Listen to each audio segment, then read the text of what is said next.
Selamat pagi anak-anak. Assalamualaikum warahmatullahi wabarakatuh. Salam sejahtera untuk kita semua. Bagaimana kabar kalian pada hari ini?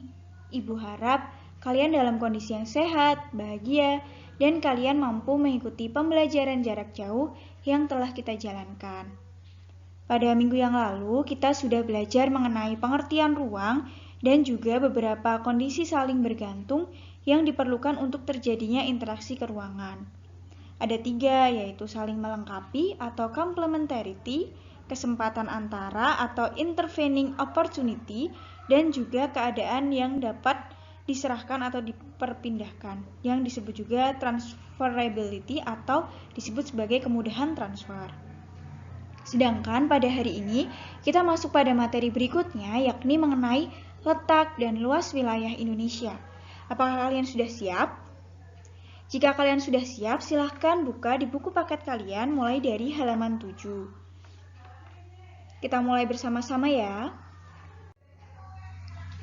Hal yang akan kita pelajari hari ini ada 2, yakni mengenai pemahaman lokasi melalui peta dan juga letak dan luas wilayah Indonesia. Tujuan pembelajaran pada hari ini bahwa setelah melakukan pembelajaran, kalian mampu menunjukkan unsur-unsur atau komponen peta dan juga mampu menyebutkan letak Indonesia baik secara astronomis dan juga geografis. Baik, bisa kita mulai ya pembelajarannya. Sekarang Bu Guru ingin bertanya, bagaimana cara kita mengetahui lokasi suatu tempat?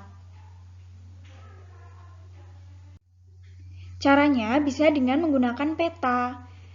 Apa itu peta? Peta adalah gambaran di permukaan bumi pada suatu bidang datar yang diperkecil dengan menggunakan skala. Lalu menurut kalian, apa perbedaan kedua gambar di samping kanan kalian ini? Yang atas berbentuk bulat, yang bawah itu berbentuk persegi. Perbedaan peta dan globe. Peta adalah gambaran di permukaan bumi pada suatu bidang datar dan diperkecil dengan menggunakan skala. Jadi peta itu bidangnya adalah bidang datar, seperti misalnya kertas ataupun media lainnya yang digunakan untuk menggambarkan peta. Sedangkan globe merupakan permukaan bumi yang dibentuk dengan bola. Globe itu dibuat pada bidang yang bulat agar menyerupai bentuk bumi yang sebenarnya. Jadi, globe merupakan model tiruan bola bumi yang memberikan gambaran tentang bentuk muka bumi sehingga mendekati bentuk yang sebenarnya. Perbedaan pokok antara peta dan globe adalah bahwa peta menggunakan bidang datar, sedangkan globe menggunakan bidang yang berbentuk bola. Tolong diingat-ingat ya, peta dan globe itu pada dasarnya adalah sama, yakni menunjukkan gambaran tentang bentuk muka bumi, tetapi peta menggunakan bidang datar, sedangkan globe menggunakan bidang bola. Sekarang Bu Guru ingin bertanya, bagaimana cara kita memperoleh informasi dari sebuah peta? Ketika kita melihat peta, bagaimana cara kita mendapatkan informasi dari peta tersebut? Caranya adalah dengan mengamati komponen peta.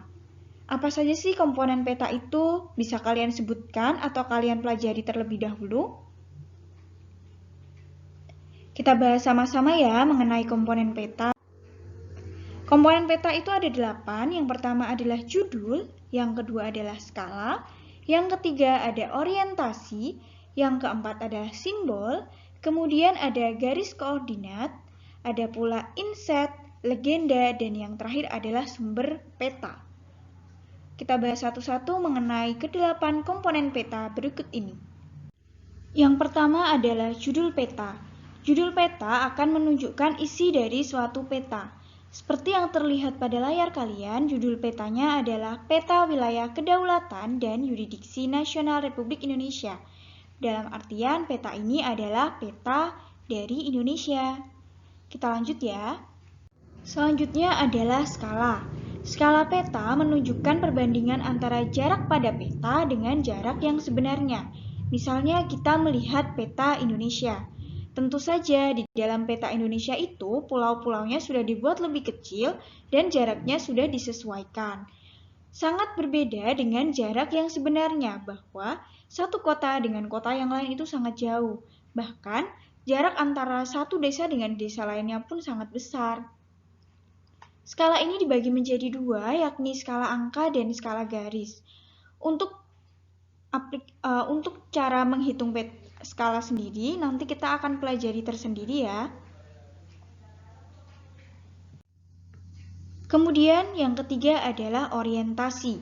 Biasanya di dalam sebuah peta itu dilengkapi dengan penunjuk arah utara yang disebut dengan orientasi. Kalian bisa lihat di dalam layar kalian bahwa di dalam peta itu selalu ada orientasi atau penunjuk arah utara.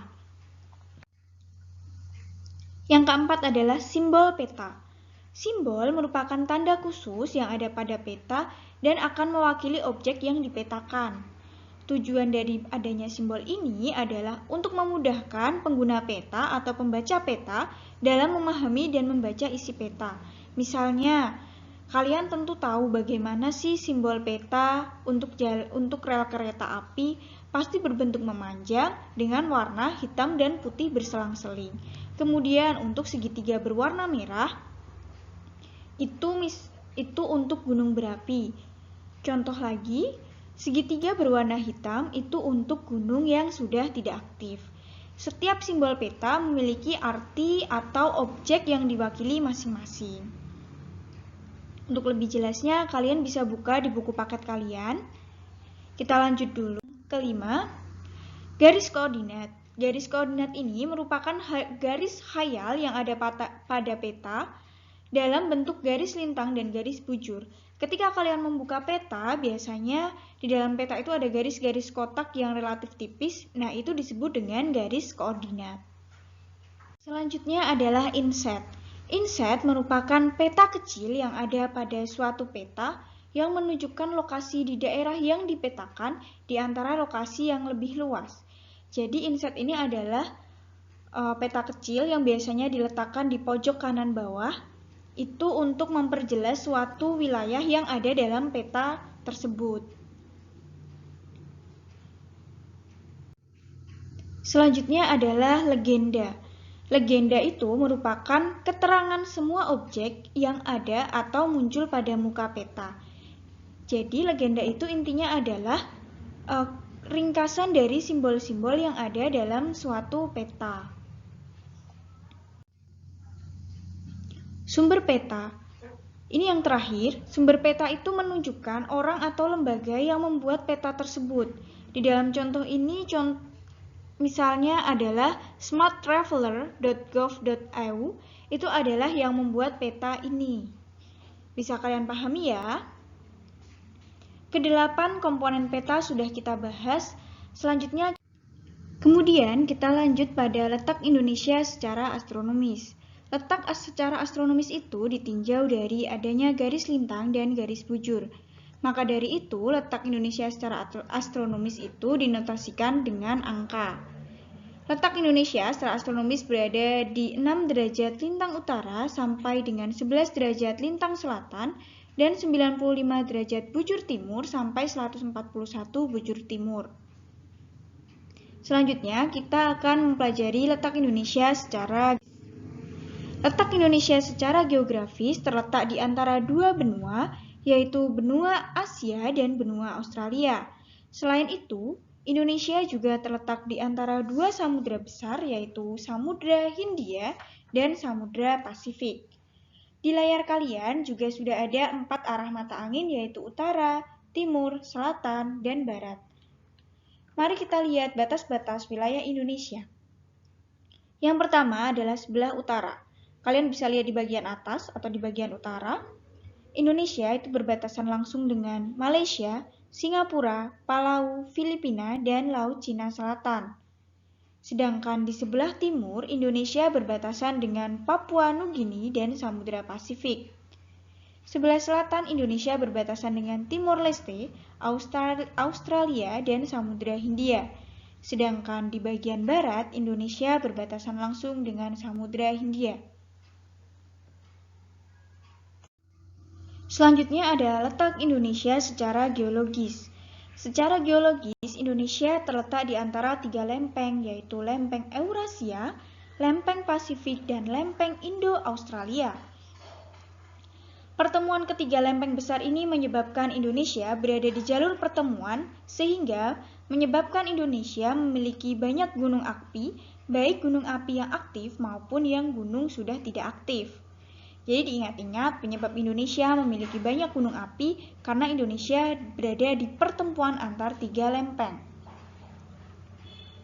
Setelah ini kita akan mempelajari tentang keuntungan-keuntungan letak Indonesia baik secara astronomis, geografis maupun geologis. Keuntungan letak Indonesia secara astronomis adalah Indonesia memiliki iklim tropis. Bu, iklim tropis itu apa? Iklim tropis ini artinya Indonesia akan memiliki curah hujan yang tinggi dan matahari bersinar sepanjang tahun. Jadi kita itu mengalami panas sepanjang tahun. Akibatnya Indonesia itu kaya akan hutan, yakni hutan hujan tropis yang ada di beberapa wilayah di Kalimantan dan juga Sumatera. Selanjutnya adalah keuntungan secara geografis. Keuntungan geografis ini berupa Indonesia dilewati oleh jalur lalu lintas perdagangan dunia, sehingga Indonesia memperoleh keuntungan dari hal tersebut. Yang ketiga adalah keuntungan secara geologis. Karena adanya pertemuan 3 lempeng yang Bu Guru sudah sebutkan tadi, Indonesia ini kaya sekali akan sumber daya alam. Tidak hanya minyak bumi, tetapi juga ada emas, tembaga, perak, timah, dan lain sebagainya.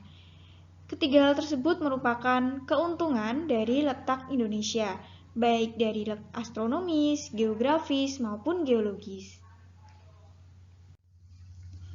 Oke, materi hari ini sudah Bu Guru sampaikan pada kalian. Mari kita review sebentar apa saja yang sudah kita pelajari pada pertemuan kali ini. Yang pertama adalah komponen peta. Komponen peta itu ada 8, coba kalian sebutkan kembali. Kemudian kalian tulis di buku catatan kalian. Kemudian letak Indonesia itu ditinjau dari 3 hal. Yang pertama dari astronomis, yang kedua dari geografis, dan yang ketiga dari geologis. Keuntungan dari letak astronomis antara lain berupa Indonesia yang memiliki iklim tropis, sedangkan letak secara geografis itu Indonesia berada di jalur lalu lintas perdagangan dunia, dan letak secara geologis memberikan Indonesia keuntungan berupa adanya sumber daya alam yang cukup melimpah. Kemudian untuk materi minggu depan, kita akan belajar mengenai sumber daya alam dan kemaritiman di Indonesia. Tolong persiapkan diri untuk materi yang akan kita pelajari minggu depan. Sekian dari Bu Guru, terima kasih atas perhatian dan atensi kalian selama kegiatan belajar IPS pada hari ini.